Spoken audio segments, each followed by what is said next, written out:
इसका यूज हम कैसे करेंगे, जो मैंने बनाया है इसमें मैंने कुछ पैटर्न्स दे दिए हैं, सारे लेटर्स के थोड़े थोड़े पैटर्न्स दे दिए हैं। और इसके बाद इसके लिए इनको पूरा करने के लिए मैंने कुछ ऐसे पेपर स्टिक्स मैंने रेडी करी हैं। या तो इसकी जगह आप ईयरबड्स ले सकते हैं, मैच स्टिक्स ले सकते हैं, कुछ भी ले सकते हैं। और इसको केवल एज अ टीएलएम भी आप नहीं यूज कर सकते। मैंने इसके पहले जब अपने क्लास के बच्चों को मैंने ये सिखाया था, ये करवाया था उनसे, तो मैंने बोर्ड पर ड्रॉ करके उनसे ये एक्टिविटी करवाई थी। और वो बहुत खुशी से वो मुझसे फिर रोज बार बार बोलते थे कि मैम वही करवाइए जो उस दिन करवाया था वो। और उन्हें धीरे धीरे वो सारे लेटर्स लर्न होने लगे थे। तो ये हम कैसे यूज करेंगे, जो टीएलएम मैंने बनाया है उसके लिए, उनके लिए हम जैसे बोर्ड पर इस तरीके से हम लाइन बना देंगे। एक उनसे हम कहेंगे, दो तरीके हो सकते हैं, या तो आप उनसे ये कहें, उनको आप इसमें इमेज, ये जो चित्र है ये दिखाकर उनसे बोलें कि ये जो है ये किस लेटर से स्टार्ट होगा, तो वो उस लेटर को बनाएंगे यहाँ पे। या फिर उनसे कहें कि बताइए कि ये इससे कौन सा लेटर बन सकता है, तो वो ये स्टिक उठाकर यहाँ पर रखेंगे और वो ए बनाएंगे और ए फॉर एप्पल रेडी हो जाएगा। इस तरीके से अब हम उनसे कहेंगे कि ये बताइए ये क्या बनेगा इससे, तो वो एक दूसरी स्टिक उठा के रखेंगे। या अगर बोर्ड पे आप यूज कर रहे हैं तो वो चॉक से खींचेंगे। इसके लिए चॉक से खींचने की भी जरूरत नहीं है, मैंने जो एक्टिविटी करवाई थी वो पेन से करवाई थी, आप पेन भी यूज कर सकते हैं। इसके बाद इस पैटर्न के लिए उनसे कहेंगे कि ये कैट है, सी फॉर कैट होती है, सी बनाइए, तो वो इस तरीके से इसको सी को कंप्लीट करेगा। फिर डी फॉर डॉल, तो वो ये डी को कंप्लीट करेगा बच्चा। फिर ई फॉर एलिफेंट, तो वो ई को कंप्लीट करेगा बच्चा। फिर एफ को कंप्लीट करेगा, ये स्टिक्स रख के वो एफ को कंप्लीट करेगा। फिर जी के लिए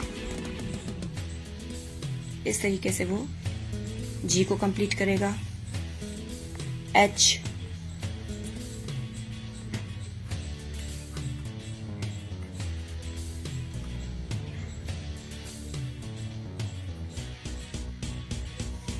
और आई।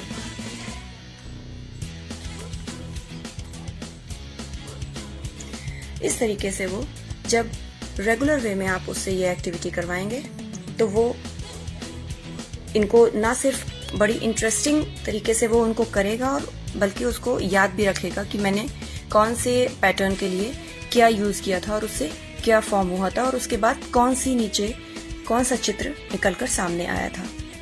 ठीक है, इसी तरीके से नेक्स्ट पेज, इस बुकलेट का नेक्स्ट पेज है वो आई के बाद के लिए है। ये हमारी बुकलेट का नेक्स्ट पेज है जो आई के बाद के लेटर्स के लिए है। जे, इससे हमारा जे बनेगा। जे बनाने के लिए ये बन गया हमारा जे। जे बनाने के बाद वो पैटर्न पूरा करने के बाद वो देखेगा जे फॉर जग होता है। इसके बाद के फॉर काइट है, तो वो के बनाएगा।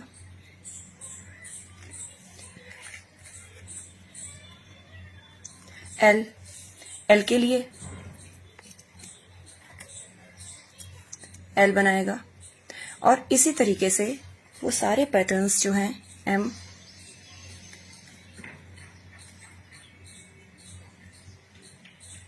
सारे पैटर्न्स बनाता जाएगा और उन पैटर्न्स के नीचे के जो चित्र हैं वो देखता जाएगा। तो वो इन सारे पैटर्न्स को अच्छे से लर्न कर सकता है और उसे ये याद रहेगा कि उसने किस पैटर्न से कौन सा लेटर बनाया था। एन, ये एन है। ओ,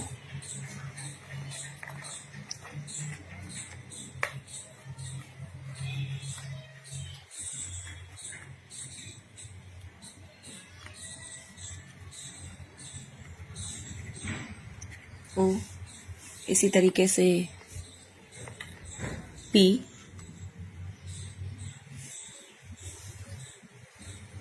क्यू,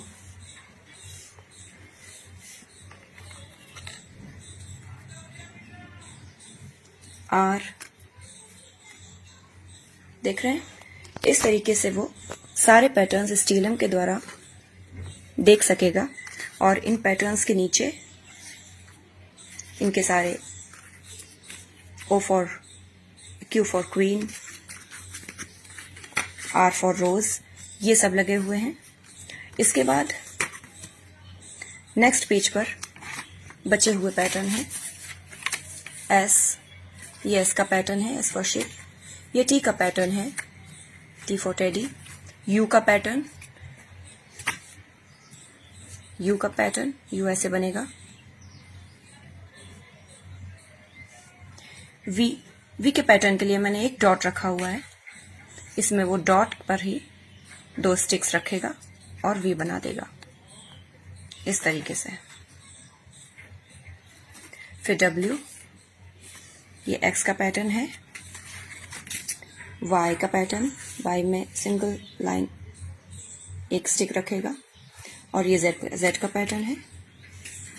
इस टीएलएम के द्वारा यदि आप बच्चों को पढ़ाएं तो निश्चित रूप से वो डेफिनेटली सारे के सारे लेटर्स बिना भूले याद रख लेंगे और बीच में से भी यदि आप उनसे पूछेंगे तो उन्हें याद रहेंगे।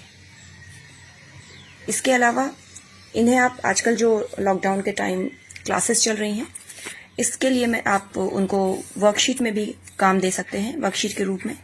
तो इस तरीके से मैंने पैटर्न अल्फ़ाबेट्स के लिए कॉपी में रेडी किए हैं।